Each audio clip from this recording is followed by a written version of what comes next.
한 주간도 승리하세요라는 인사말들 기억하시죠?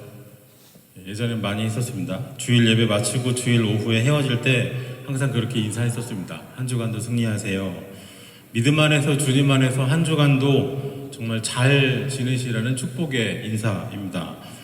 무엇에 대한 승리일까요? 원래 승리하세요라는 인사의 의미에는 죄에 대한 승리, 유혹에 대한 승리, 주님의 뜻과 반대로만 가려고 하는 나의 죄성에 대한 승리였습니다. 그런데 어느새 실패하지 않고 지지 않고 손해보지 않고 뭔가 얻어내는 승리의 의미만 남아버렸습니다. 그래서 한 주간도 승리하세요라는 그 인사에는 성취와 또 소득에 대한 축복의 말만 되어버렸습니다. 실패하는 것보다 당연히 성공이 좋고 넘어지는 것보다는 당연히 일어서는 것이 좋죠. 그래서 우리가 성경에서 유난히 읽기 좋아하고 교회에서 듣기 좋아하는 그런 설교의 주제들도 승리와 그에 따른 성취에 많이 집중이 되어 있습니다. 우리는 신앙 안에서의 실패, 믿음 안에서의 실패에 대해서 그렇게 자주 생각하지 않습니다. 믿기 때문에 실패하고 사랑하기 때문에 넘어지는 이런 주제에 대해서는 좀처럼 생각하지 않죠. 실패에 대한 이야기를 하더라도 나의 실패에는 하나님의 뜻이 있었다. 실패를 역전시키는 하나님, 이런 주제를 더 많이 선호하죠. 우리는 예수님의 능력과 영광을 많이 보려고 합니다. 물 위를 걸으시는 주님, 수천 명을 먹이시는 주님, 죽은 자를 살리시는 주님, 병을 고치시고 귀신을 쫓아내시는 주님, 그런 주님을 따르는 것을 좋아하죠. 주님께서 뭔가 하시는데 잘 안 되고 주님께서 변화를 원하시는데 열매를 원하시는데 열매가 없었던 그런 경우가 있어도 우리는 그런 경우는 잘 생각하지 않습니다. 좋아하지 않죠. 오늘 함께 나누고 싶은 주제는 주님께서도 승리만 하신 것이 아니라 때로는 질 때도 있으셨다 하는 것입니다.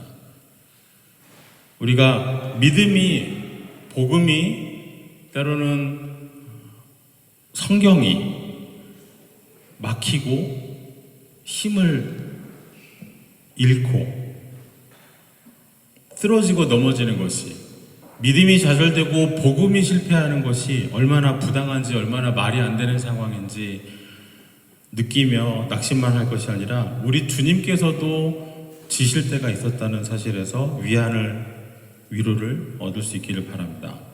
그래서 우리 같이 계신 분들을 축복하는 마음으로 이렇게 권면해 보겠습니다. 서로 마주 보시면서 주님도 지셨습니다. 한 번 더 하겠습니다. 그러니까 당신도 좀 지세요. 한 번 더 고백하겠습니다. 제가 졌습니다. 아멘. 목사들이나 성경교사들이 설교하고 성경 가르치면 열매가 많이 있을 것 같죠? 하지만 사실 별로 그렇지 않습니다. 정말로 사람 변하는 일이 그렇게 자주 있지는 않아요. 신학 공부 시작하고 교회 사역 시작한 지 얼마 안 되면 다들 뜨겁잖아요. 그러다가 한 1년, 2년 지나면 공통적으로 고백하는 말들이 있습니다. 현실이 좀 인식이 되기 시작을 하거든요. 그러면 이런 이야기들 많이 해요. 교인들이 생각보다 성경을 안 좋아해요. 교인들이 생각보다 성경을 잘 안 읽고 기도 안 해요. 교인들이 생각보다 하나님 사랑 안 해요. 내가 뜨거우니까 남들도 그럴 줄 알거든요. 근데 어느새 그런 자리를 경험하게 되죠. 근데 그럴 때 연세 많으신 은퇴 앞둔 목사님들 아니면 은퇴하신 목사님들이 그런 말씀들을 하세요. 예수님도 12제자 세우는데 결국은 실패하셨다고. 그나마 한 명은 예수님 은 30 받고 팔아 넘기기까지 했다고 그러시죠. 주님의 성공과 승리만 생각하는 사람들은 예수님이 십자가에 다가갈수록 흔들립니다. 균열이 생깁니다. 떠나기 시작합니다. 왜 믿음이 생기고 예수님을 의심하겠습니까? 주님께서 식민 통치를 끝내고 나라를 세우시고 하나는 좌편에 하나는 우편에 앉을 걸 기대했는데 자꾸 예수님께서 죽으신다고 하시잖아요. 그러니까 의심이 생기고 그 곁에서 딴 주머니 찰 생각을 하기 시작을 합니다. 왜 예수님을 향해서 그리 마옵소서 하고 강력하게 만류하겠습니까?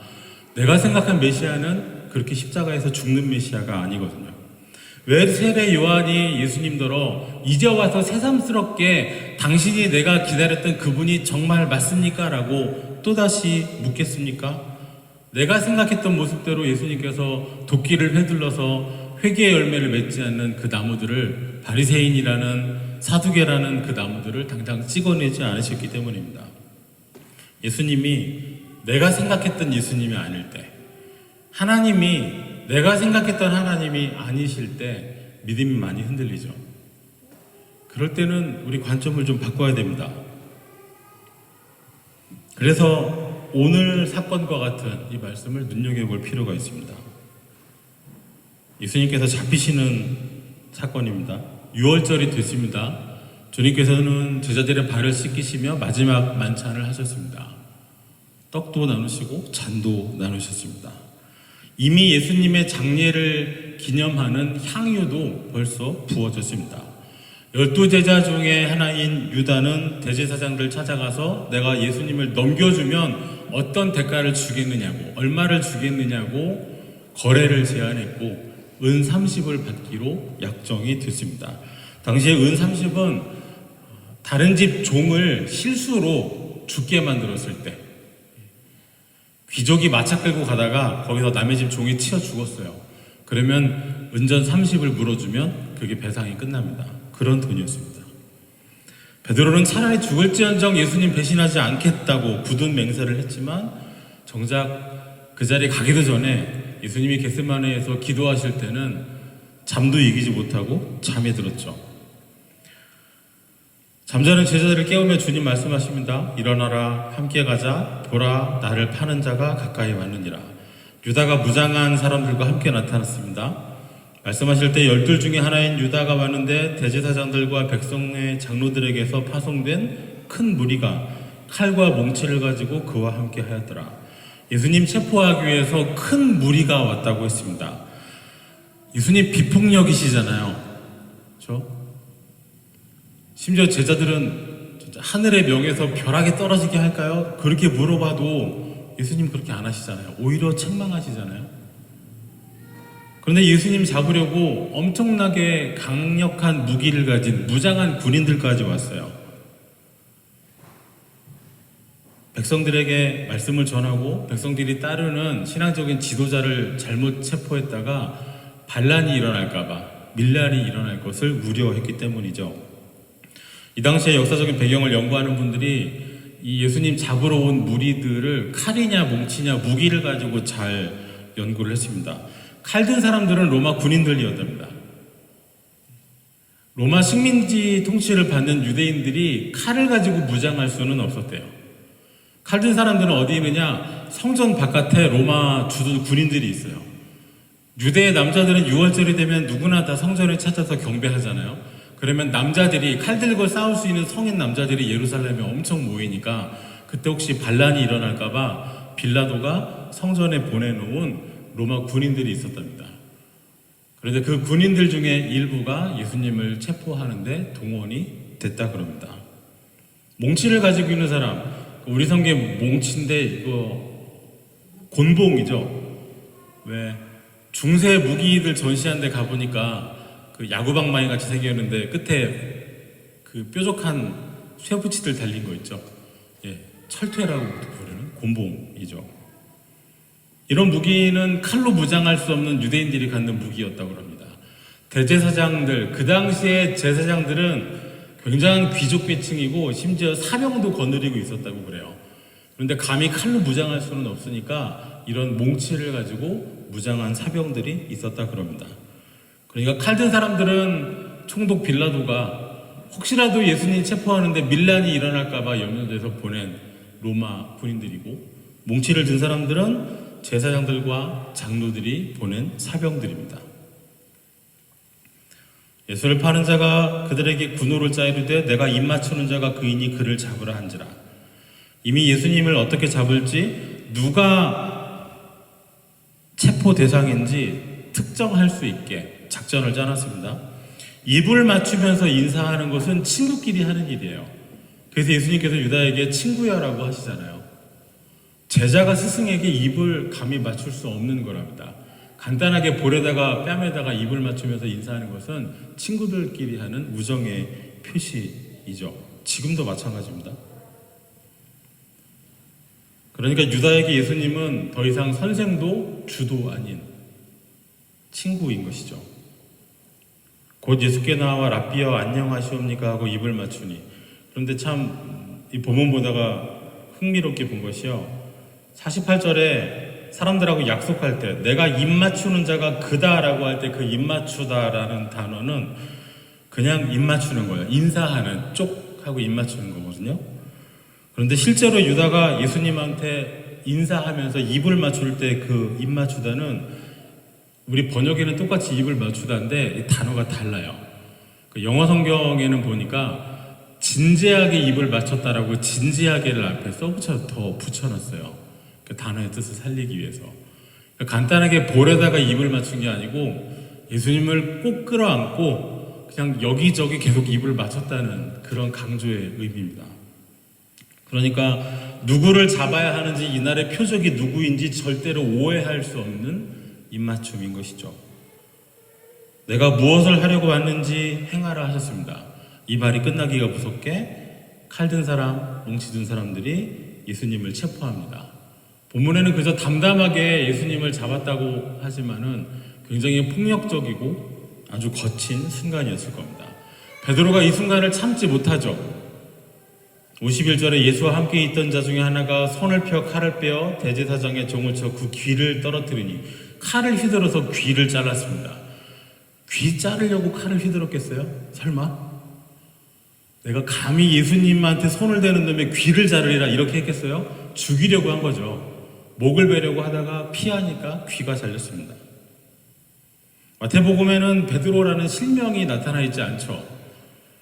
그저 예수와 함께 있던 자 중에 하나라고 했습니다. 하지만 나중에 기록된 요한복음에는 베드로가 그랬다고 실명을 기록을 했어요. 요한복음 기록될 때는 베드로가 이미 죽었거든요.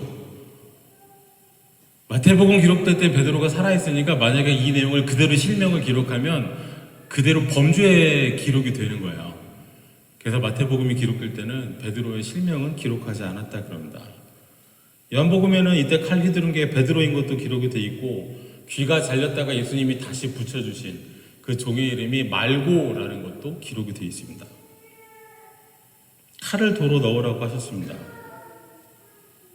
칼을 가지는 자는 다 칼로 망한다고 하셨습니다. 그 휘두르는 칼을 통해서는 메시아가 이 땅에 이루는 나라가 이루어질 수 없다는 것을 보여주십니다.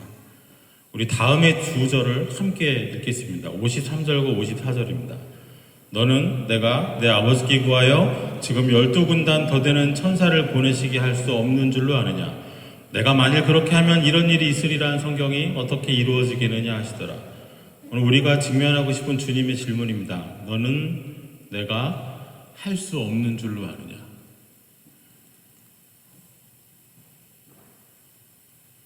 여러분, 주님께서 하실 수 없었다고 생각하시나요?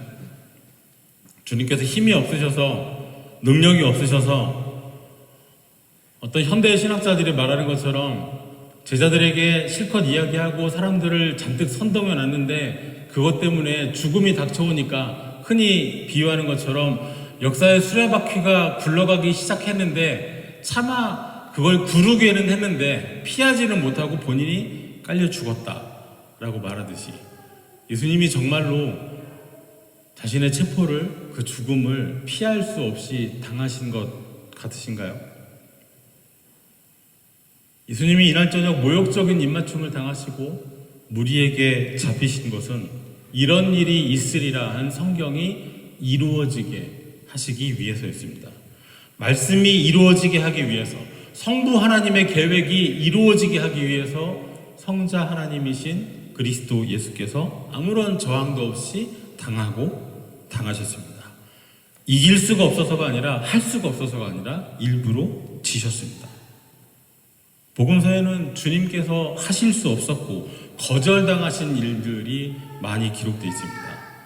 마가복음 6장 5절에 거기서는 아무 권능도 행하실 수 없어 다만 소수의 병자에게 안수하여 고치실 뿐이었고, 다른 곳도 아닌 예수님 고향에서 일어난 일이에요. 아무 권능도 행하실 수 없었다 했습니다. 또 예수님의 말씀을 듣고 능력을 본 사람들 사이에 논란이 일어났을 때 바리새인들 중에 이런 말을 했었습니다. 요한복음 7장 48절에 당국자들이나 바리새인 중에 그를 믿는 자가 있느냐? 이 구절의 공동 번역은 우리 지도자들이나 바리사이파 사람들 중에 단 한 사람이라도 그를 믿는 사람을 봤느냐?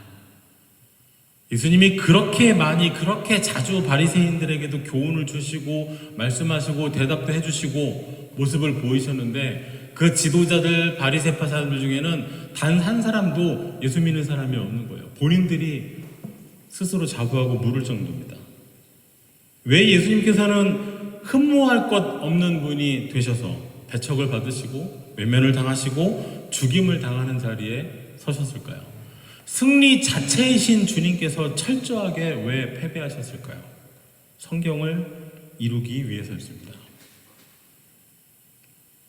우리 성경에서 실패하고 넘어지는 사람들을 눈여겨볼 필요가 있습니다.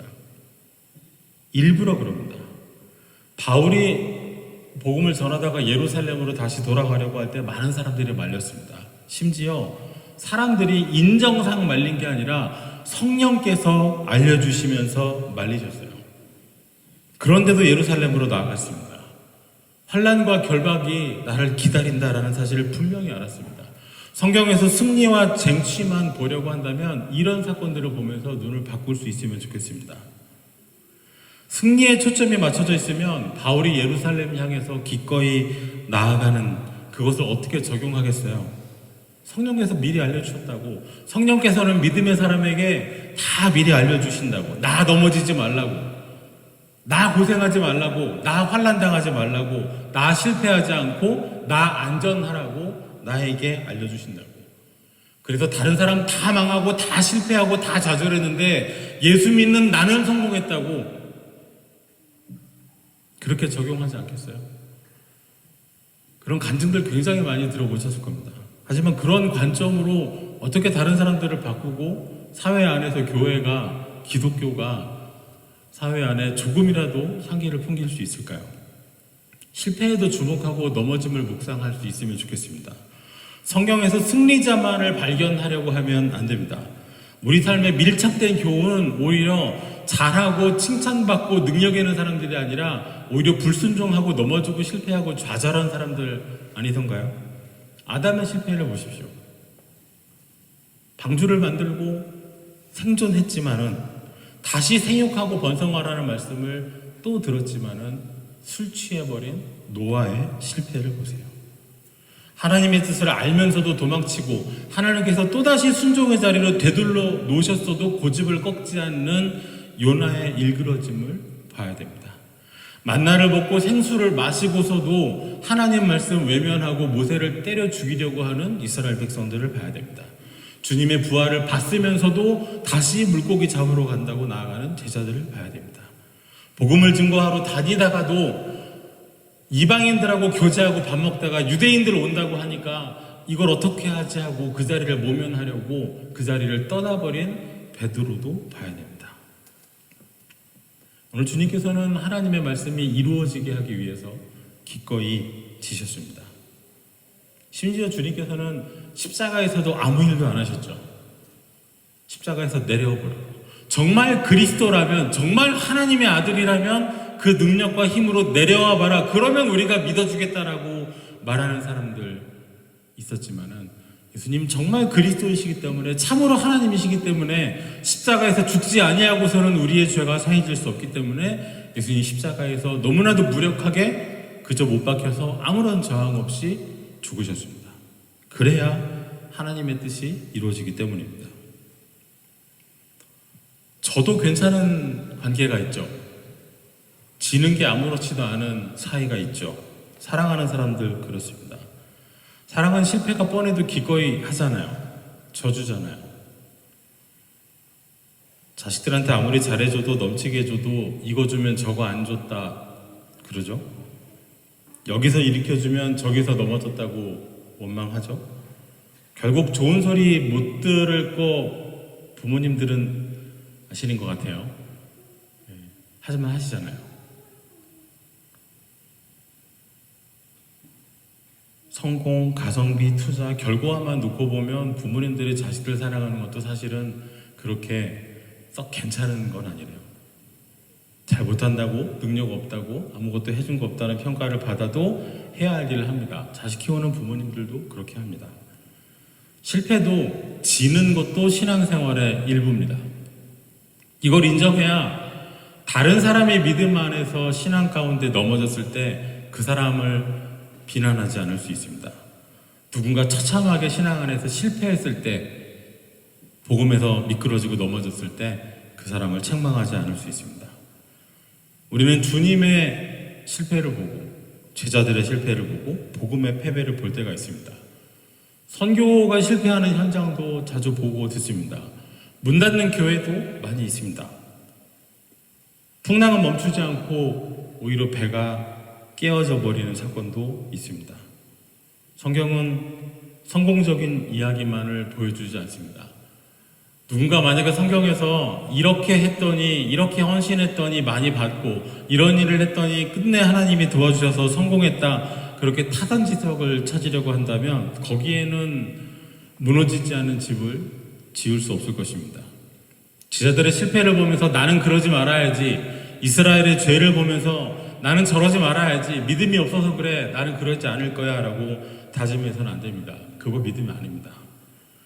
승리를 위해서 복음을 디딤돌로 삼아서는 안 됩니다.